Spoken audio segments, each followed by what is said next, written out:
크게 세 부분으로 나누어져 있습니다. 1장서부터 12장까지 정말로 예수님께서 하나님의 아들이라는 것을 보여주기 위해서 7개의 기적을 통해서 그분이 메시아다라는 것을 우리들에게 말씀으로 주시고, 그리고 이제 13장서부터 17장까지는 그 하나님의 아들이 우리들에게 줄 수 있는 교훈의 말씀을 주시고, 그리고 이제 17장에서 중보적인 기도를 했습니다. 자기를 위한 기도, 그리고 이제 제자들을 위한 기도, 앞으로 제자들에 의해서 하나님 나라 백성이 될 자들에 대한 기도를 이렇게 하고, 그리고 이제 18장서부터 21장까지는 결론 부분으로서 그 예수님의 영광스러운 그런 부활, 예수님께서 그 일을 당하기 위해서 먼저 체포되시고 심판받으시고, 그리고 이제 부활과 죽으시고 부활할 것을 이렇게 결론 부분으로 말씀하고 있는 것을 그것이 요한복음입니다. 우리가 이제 17장까지를 보고 오늘 읽은 18장에서는 마침내 대적들에 의해서 예수님께서 체포되는 이런 것들을 우리가 읽었습니다. 그러니까 대제사장들, 또 그 하속들, 또는 로마의 군대들에 의해서 체포당하시고 그러는 모습을 우리가 읽었는데, 그때의 제자였던 유다도 같이 와서 그 예수님의 체포를 돕는 이런 것들을 우리가 오늘 읽었습니다. 정말로 우리가 당할 일을 우리는 한 치 앞도 알지 못하는데 예수님께서는 그 모든 것을 다 아시고, 그리고 이제 자기의 갈 길을 하나님의 뜻에 순종해서 십자가를 지시기로 이렇게 가시는 모습을 우리가 보면서, 정말로 6월절에 어린 양으로 오신 예수님께서 6월절에 그 어린 양이 되시기 위해서 체포되시는 이런 모습을 우리에게 볼 수가 있는 것입니다. 우리도 우리가 질 십자가가 있는 것입니다. 정말로 이런 십자가를 우리가 피하지 말고 잘 감당할 수 있는 예수님의 그런 영을 받아서 우리가 순종해야 될 때 우리가 피하지 아니하고 이 세대를 잘 분별해서 예수님께서 때가 되어서 십자가를 지신 것 같이 이 때가 어느 때인가를 우리가 분별해야 됩니다. 우리는 지금 어느 때에 살고 있느냐, 천하 만민이 복받는 대로 돌아오는 그 일을 해야 되는 이때에 우리가 살고 있기 때문에 우리는 이것을 잘 분별해서 죽어가는 영혼을 살려서 하나님 나라 확장하는데 앞장서는 저와 여러분이 되시기를 예수님의 이름으로 축원을 드립니다. 18장 1절 말씀입니다. 예수께서 이 말씀을 하시고 제자들과 함께 기드론 시내 건너편으로 나가시니 그곳에 동산이 있는데 제자들과 함께 들어가시니라. 그러니까 예수님께서 제자들과 함께 들어가셨다 말씀하십니다. 그러니까 어디로 들어가시고 계시느냐, 그러니까 기드론 시내를 건너서 그 동산으로 들어가셨다라고 말씀을 하고 있는 것입니다. 근데 예수님께서 이 말씀을 하시고, 그러니까 이 말씀을 하시고라는 것은 무엇이냐, 우리가 앞에서 보았듯이 그 교훈의 말씀을 주시고, 그리고 이제 제사장적인 기도를 했습니다. 그 기도를 다 마친 후에 이제 제자들과 함께 기드론 시내를 건너서 동산으로 들어갔다. 그러니까 예루살렘에서 동쪽으로 가면 이제 그 산이 있는데 그것이 무슨 산이냐면 감람산입니다. 감람산과 예루살렘 사이에 골짜기가 생기고 거기에 이제 시냇물이 흐르는데 저 고기를 건너서 갔다는 거예요. 그것이 기드론 시내. 그 시내를 건너서 예루살렘에서 이제 이렇게 내려가면은 동쪽으로 내려가면 그 시내가 흐르고 그 시내를 건너서 가면 이제 감람산이 있는 것입니다. 그래서 감람산에서 예수님께서 습가를 쫓아서 거기 가서 기도하신 거예요. 근데 이제 6월절이기 때문에 지금은 이제 그 6월절 예루살렘은 그렇게 큰 도시가 아닙니다. 근데 그렇게 큰 도시가 아닌데 유대인들 남자들은 그 절기를 지키기 위해서 6월절을 지키기 위해서 각국에서 많은 사람들이 돌아오는 거예요. 그러니까 한 4, 5만이 살고 있는 도시에 막 한 100만 정도의 사람들이 오니까 거기는 아주 북적북적하고 이렇게 잘 방도 없고 막 이런 것입니다. 그렇기 때문에 그때가 되면은 그 예루살렘에서 이제 그 주변을 조금 더 이렇게 확장을 시켜서 이제 거기를 예루살렘에 속한 곳이다 이렇게 하는 것입니다. 왜냐하면 그 6월절을 지키기 위해서는 그 예루살렘을 벗어나서는 안 되기 때문에 그래서 이제 그 안에는 사람들이 다 있을 수가 없기 때문에 더 확장해서 냈는데 이제 베다니까지는 확장이 되지 아니하고 그 감람산 그 동산까지는 확장이 되어 있기 때문에 이제 예수님께서 그곳에 가셔서 이제 있는 것입니다. 근데 그곳은 예수님께서 확장될 뿐만 아니라 거기는 예수님께서 가끔 2절에 보면 가끔 가서 기도하시는 것이다 라고 말씀을 하고 있는 것입니다. 그러니까 제자들과 함께 이제 거기 가서 이제 예수님께서 마지막 기도를 하기 위해서 가는 이런 모습을 여기서 볼 수가 있는 것입니다. 그 습관을 따라서 이렇게 기도하시는 곳. 그래서 2절 그곳은 가끔 예수께서 제자들과 모이시는 곳이므로 예수를 파는 유다도 그곳을 알더라. 그러니까 그곳은 그 감람산은 가끔 예수께서 제자들과 모이는 곳이라고 말씀을 하고 있습니다. 그런데 여기서 그분은 가끔 온 것이 아니라 아주 자주 오고 그리고 이제 종종 와서 거기서 기도를 했던 이런 거. 그러니까 거기 제자들은 다 아는 거죠. 예수님께서 어디 갔나. 그러면 예루살렘에 안 계시면 감람산에 가서 계시는 거. 그러니까 그곳을 유다도 알고 있는. 왜냐하면 예수님께서는 항상 가끔 종종 그곳에 가서 기도를 했기 때문에 이런 것들. 그래서 예수를 파는 유다도 그것을 알도다. 예수를 파는 이것이 파라디투스라는 헬라어는 이것이 현재 분사로 되어 있는 것입니다. 그래서 이것은 그 유다가 유다의 배신이 그 드라마틱하게 이루어지는 이제 이런 것들을 얘기를 하니까 계속해서 이루어지고 있는 거. 그러니까 그들에게 대해서 얼마에 팔겠다 이런 것을 얘기를 하고 이렇게 하는 사람이가 약속할 것이다라고 얘기를 하고 이제 그 약속에 따라서 군인들과 같이 이렇게 오는 그러니까 모든 것들이 그 드라마틱하게 아주 이루어지는 이런 현상인 것을 그래서 예수를 파는 유다도 그곳을 알도다. 그래서 감람산 이제 그것을 아는 거.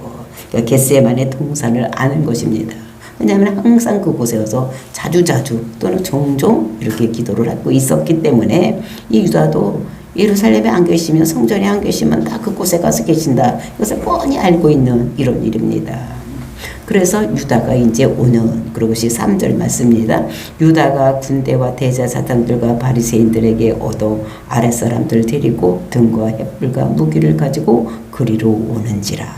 그러니까 3절은 유다가 그리로 오는지라 이거예요. 근데 그리로 오는데 어떻게 오느냐? 혼자 오는 것이 아니라 설명을 합니다. 군대를 데리고 오는 거예요.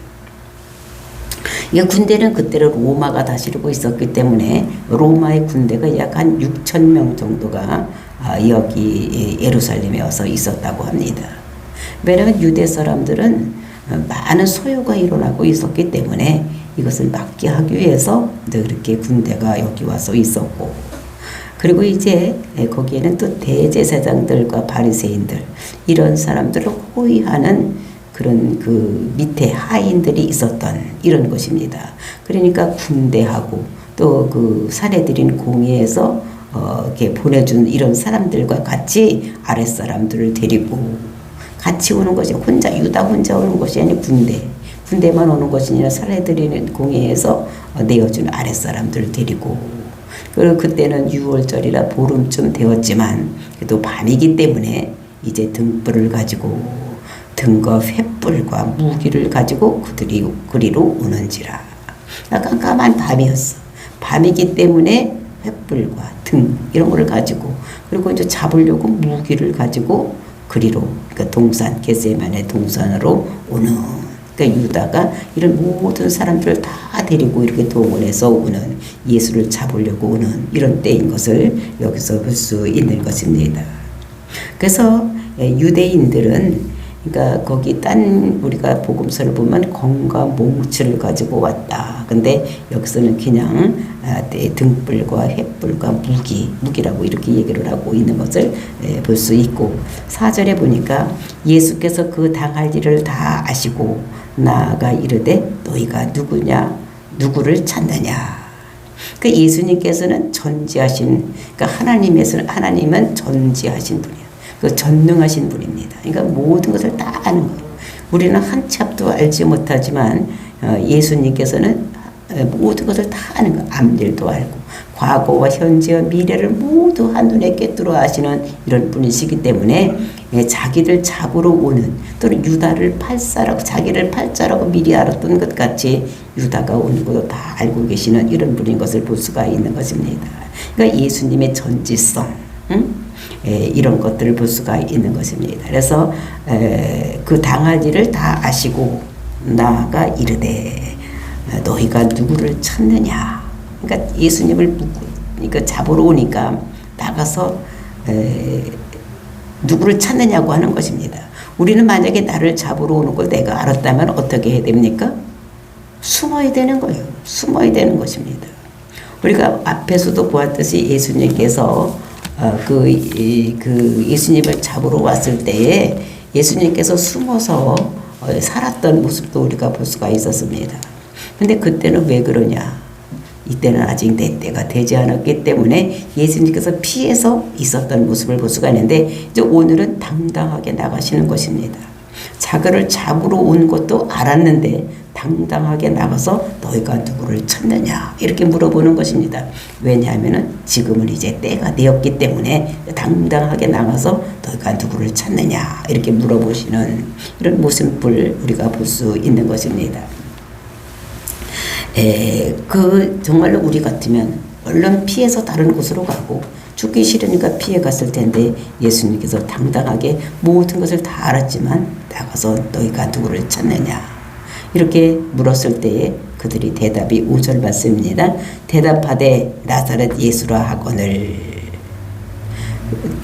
너희들이 누구를 찾느냐 그랬더니 그들이 나사렛 예수를 찾는다 이렇게 얘기를 하니까 예수님께서 내가 그니라 하시니라. 내가 그다 이렇게 얘기를 하는 것입니다. 내가 나사렛 예수다라고 얘기를 하는 것입니다. 그러니까 이 유대인들은 성이 없습니다. 우리는 김씨, 이씨, 박씨, 채씨 뭐 이렇게 그 성이 있는데 이 사람들은 뭐가냐면 그 성이 없어.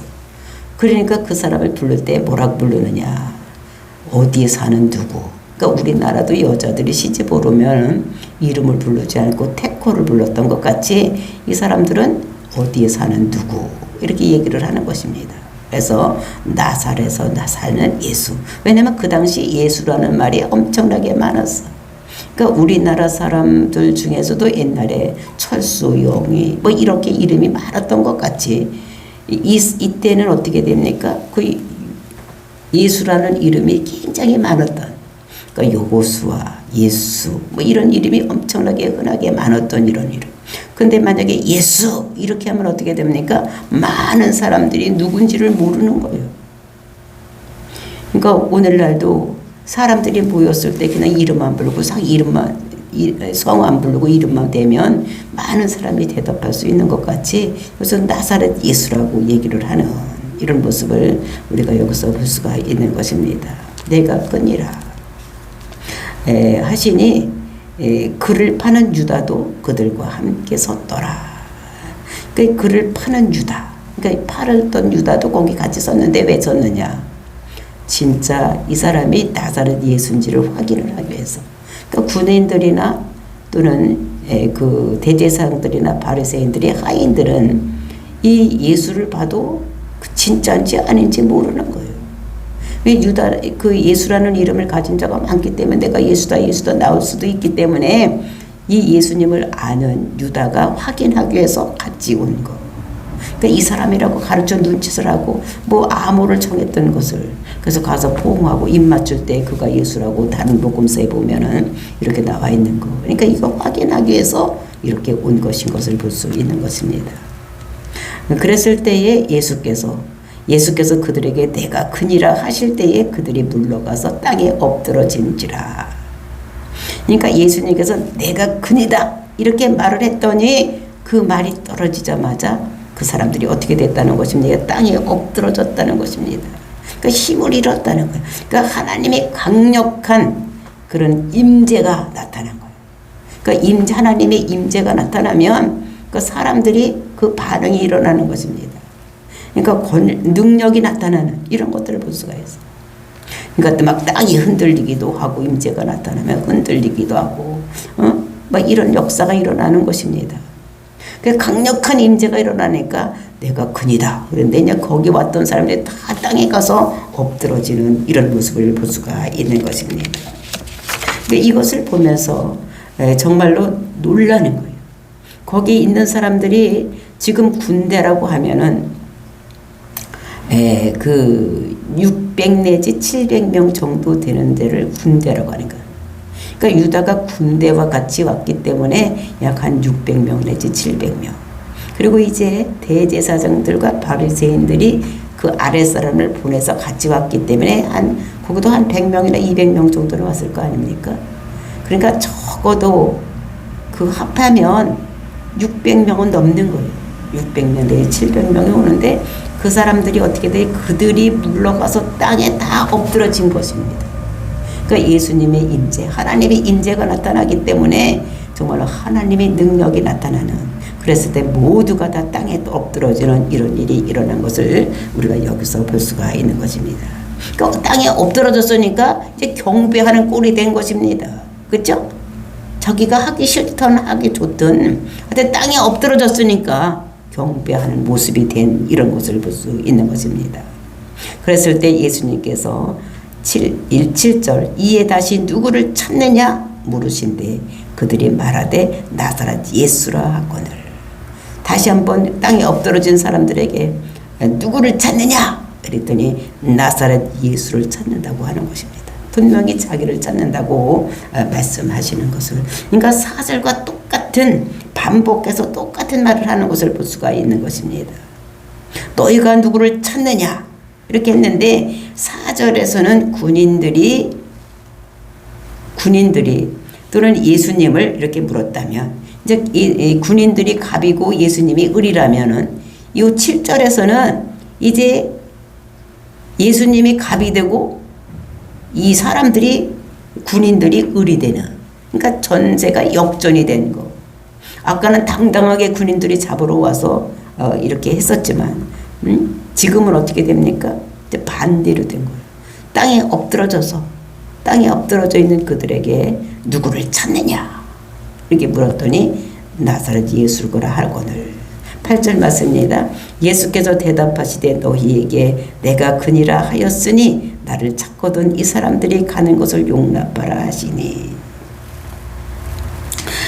그래서 이 말씀, 그러니까 이 사람들이 가는 것을 어떻게 되는가 하면은 그 사람들이 이제 많은 말을 했겠죠. 그리고서 이제 하는 말이 너희에게 내가 그니라 하였으니 나를 찾거든. 내가 그다. 나가 나사렛 예수다. 너희들이 찾는 사람이 나다.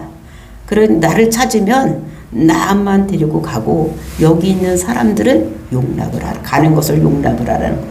그러니까 예수님께서 혼자 가신 것이 아니라 지금 11 제자들과 같이 갔습니다.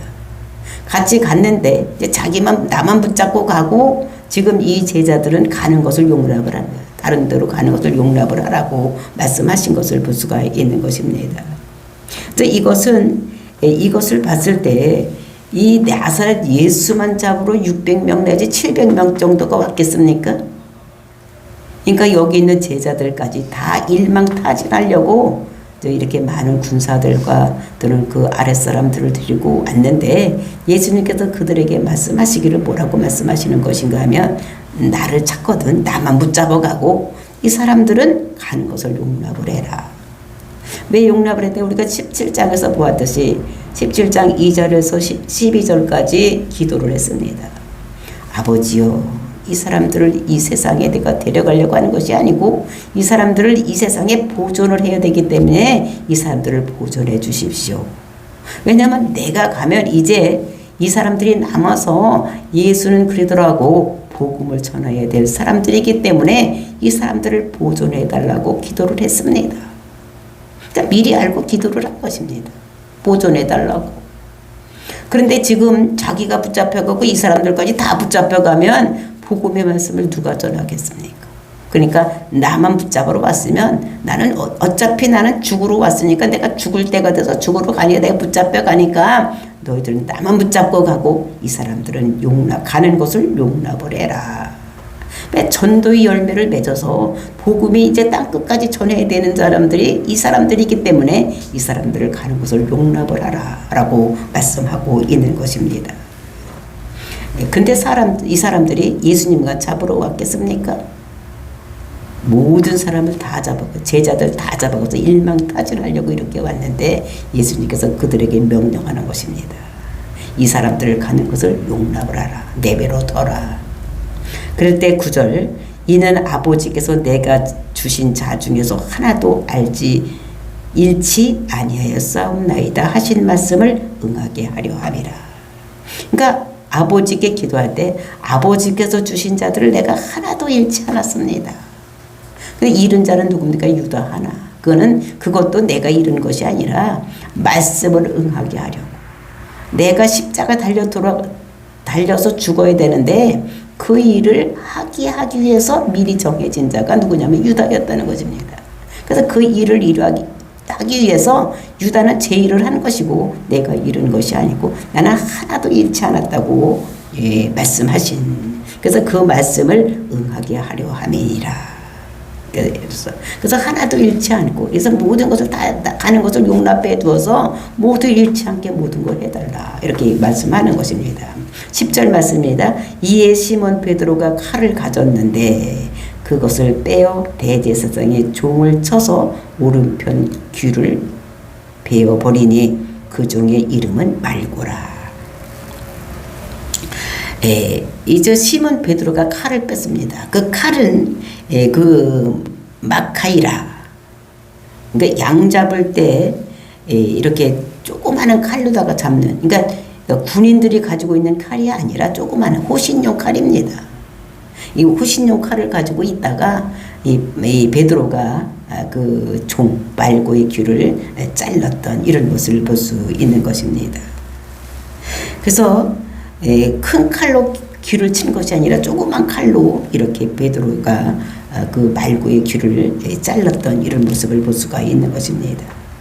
그 말고라는 말은 그 왕이라는 말입니다. 말고 왕. 근데 왕 노릇해야 될 자가 지금 불법한 자, 즉 제사장이나 이런 사람들의 종 노릇을 하고 있는 것입니다.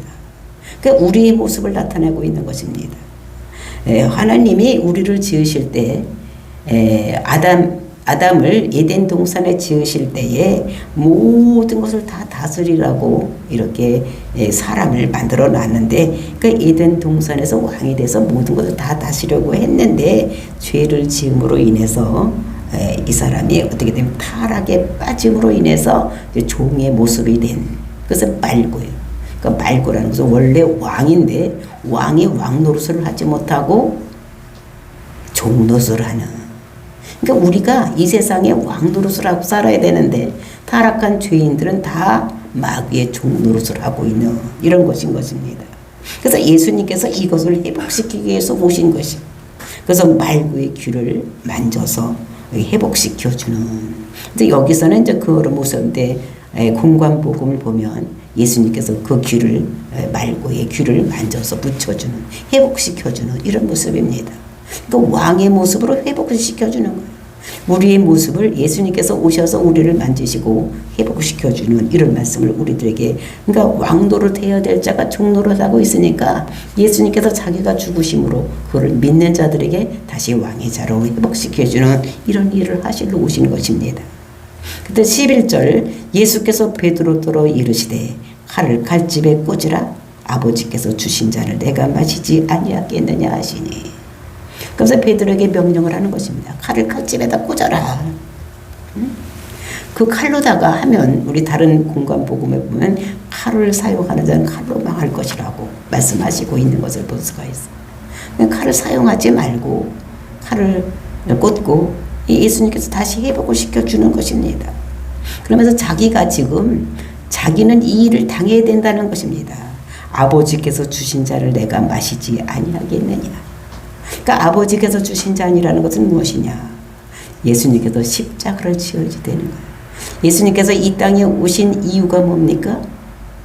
사람들의 죄를 짊어지고, 세상 죄를 짊어지고 십자가에서 죽으심으로 그 흘리신 피가 그를 믿는 자들에게 모든 죄가 사해지는 이런 능력을, 죄에서 사함받게 하기 위해서, 구속을 이루기 위해서 예수님께서 이 땅에 오신 거기 때문에 그 때가 되어서 지금 내가 그 일을 해야지 된다. 그러니까 주신 잔, 십자가를 내가 지어야 되지 않겠느냐. 십자가를 지려면 지금 붙잡혀 가서 심판받고 내가 십자가도 죽어야 되는데, 만약에 지금 말고의 길을 부르고 다른 사람을 다 칼로다가 쫓게 해버리고 붙잡혀 가지 않으면 그 하나님의 뜻을, 하나님께서 주신 잔을 마실 수 없기 때문에 나는 지금 붙잡혀 가야 되는 것이 당연한 것이다. 그러니까 예수님께서는 때를 하는 것이죠. 그러니까 때가 되기 전에 자기를 붙잡으러 와서 죽이려고 할 때는 피해서 도망을 갔고, 그리고 또 그럴 때는 하나님께서 역사하셔서 그 사람들이 손이 뻣뻣해서 잡지 못하게 만들어 놨었습니다. 근데 이제 때가 되어서 예수님께서는 그 때가 지금 이른 줄을 아시고, 내가 아버지가 주신 잔을 마시지 않겠느냐. 나는 6월절 어린 양으로 왔으니 내가 그 십자가를 지러 가기 위해서는 내가 이 사람들에게 붙잡혀 가야지만 내가 십자가를 질 수 있다는 것을 예수님께서는 다 알고 계시는 것입니다. 자기가 어떤 죽음을 죽을지, 앞으로 어떤 심판을 받을지 모든 것을 알고 계시는 이 예수님께서 당당하게 그 길을, 하나님께서 주신 잔을 마시러 가는 이런 모습을 보면서, 예수님께서도 또는 하나님께서도 우리에게 주신 잔이 있습니다. 각자마다 주신 십자가가 다 다른 것입니다. 그래서 우리가 해야 될 일, 이것을 정말 우리가 순종하고 때를 따라서, 우리가 지금 어느 때라고 그랬습니까? 천하 만민이 복받는 대로 돌아오는 때, 이때 복음을 전해서 많은 죽어가는 영혼을 살릴 수 있는 그 일에 순종하는 저와 여러분, 이것이 예수님께서 하나님께서 주신 잔을 마신 것 같이 우리에게 주신 잔은 많은 사람들에게 복음을 전하는 이런 시대에 우리가 살고 있기 때문에 복음을 전하는 일이 우리가 해야 될 십자가라는 것을 우리가 알고, 많은 사람들에게 오늘도 만나는 사람이 전하고, 또 며칠 있으면 저 추석이 와서 친척들도 만나고 많은 식구들도 만나고 그랬을 때 이 복음을 전해서 많은 사람들에게 복음이 전해지는 이런 올 추석이 되고 오늘 하루가 되기를 예수님의 이름으로 축원을 드립니다. 다 같이 기도하겠습니다.